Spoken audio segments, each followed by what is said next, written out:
Something was said on camera that has now set the entire political temperature in KwaZulu-Natal on fire. A senior police figure, General Nhlanhla Mkhwanazi, calmly sitting in front of the public, addressing illegal immigration, law enforcement pressure, and the controversial March and March movement. But one line from that conversation is what has now exploded across social media.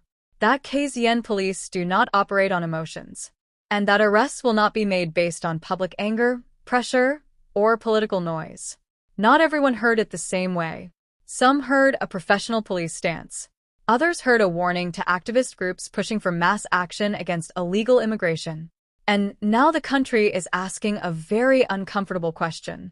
Is this the beginning of a legal balancing act, or the quiet tension between law enforcement and growing public anger? Before we go deeper into this, make sure you like the video and subscribe, because stories like this don't stay in the headlines for long.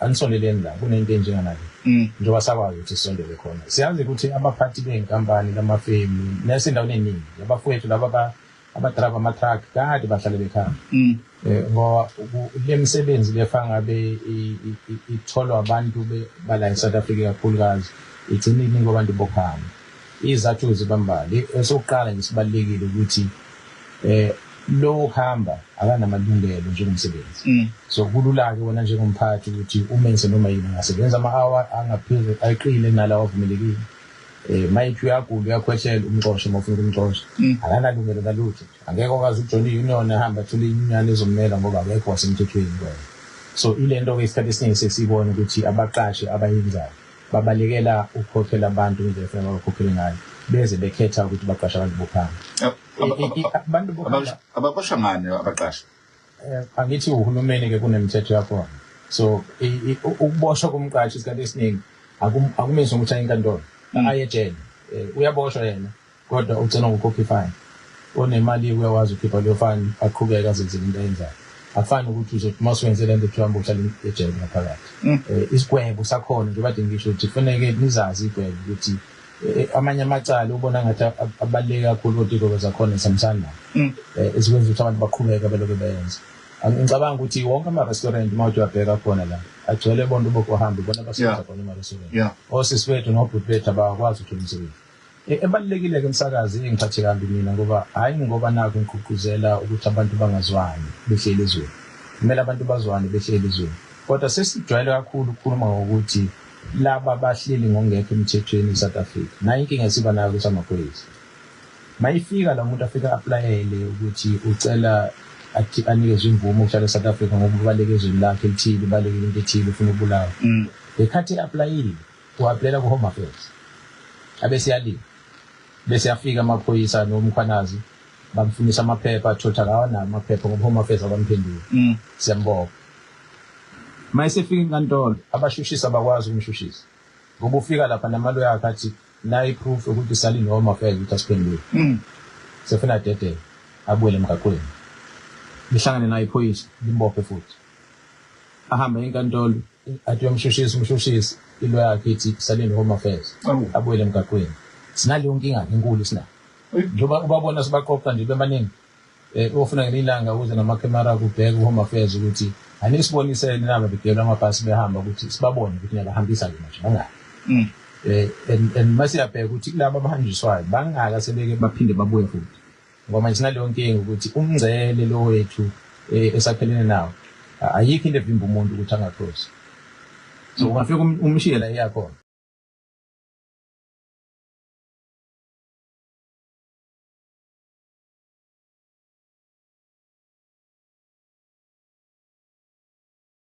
But the consequences last far longer than people expect. Because what's unfolding in KwaZulu-Natal right now is not just about protests.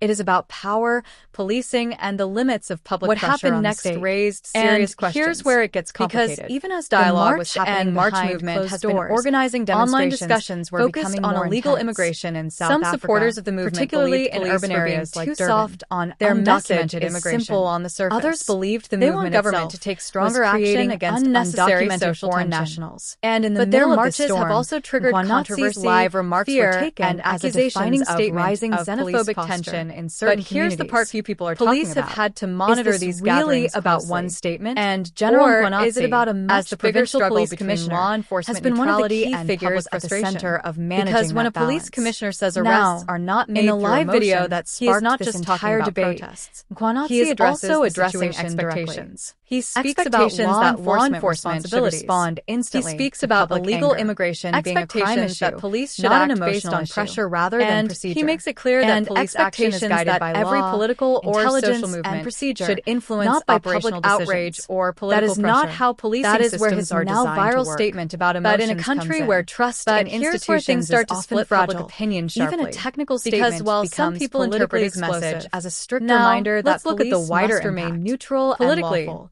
this others interpret it right at the intersection of immigration policy national and public safety debates will not change policing decisions on the ground. On undocumented migration immediately what has made this clip spread because it affects national identity to understand why it matters. Border enforcement we need to go back and human rights concerns. KwaZulu-Natal has been one of the most sensitive provinces in South Africa. Some communities feel they are being ignored on issues of unemployment and immigration. Service delivery others pressure. Fear that rhetoric around illegal immigration these pressures have created friction in some communities.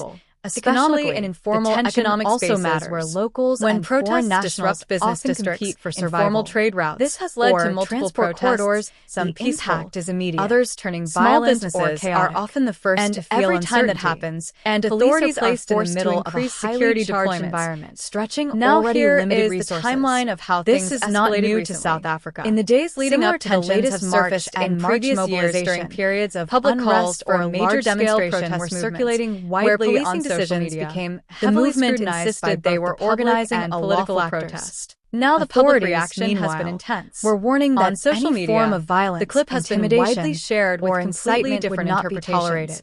Some users praise Mkhwanazi for being police leadership, professional and legally grounded. Others argue community representatives and organizers between law enforcement the goal is clear. Public sentiment. Prevent violence. Media coverage has also reflected the law. Some outlets focus on the legality and procedural out from these engagements was others highlight the broader political context around immigration protests allowed and civic lawbreaking is not. And this leads us to the biggest will not be driven by emotional pressure from either side. The march if you want, march I can now send part to insist that their planned demonstrations are lawful and will proceed. Police have maintained that any march conducted within the law will be allowed, but any violence or criminal activity will be met with arrests. Behind the scenes, continued engagement between organizers, community leaders, and law enforcement is expected to continue in an effort to avoid escalation. But the underlying tension has not gone away, because this is no longer just about one protest or one statement. It is about how South Africa manages increasingly polarized public debates while maintaining law, order, and constitutional rights. And it raises a final question that no one seems able to answer clearly. When public frustration rises this high and institutions insist on legal procedure over emotion, what happens when those two realities collide on the streets? Because that is where this story is heading next. And the outcome may define far more than just one province or one movement. It may define how far public pressure can go before the law draws a hard line. And that is a conversation this country has only just begun to have. What happened next raised serious questions. Because even as dialogue was happening behind closed doors, online discussions were becoming more intense. Some supporters of the movement believed police were being too soft on undocumented immigration. Others believed the movement itself was creating unnecessary social tension. And in the middle of this storm, Mkhwanazi's live remarks were taken as a defining statement of police posture. But here's the part few people are talking about. Is this really about one statement? Or is it about a much bigger struggle between law enforcement neutrality and public frustration? Because when a police commissioner says arrests are not made through emotion, he is not just talking about protests. He is also addressing expectations.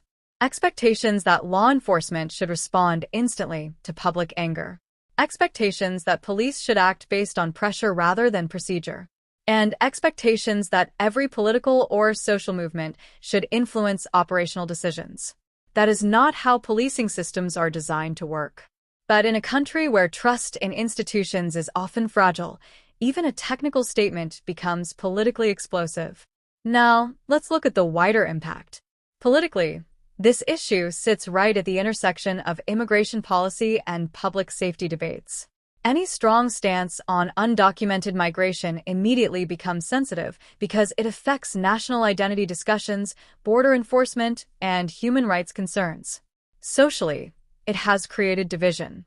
Some communities feel they are being ignored on issues of crime and immigration. Others fear that rhetoric around illegal immigration can spill into targeting of innocent people. Economically, the tension also matters.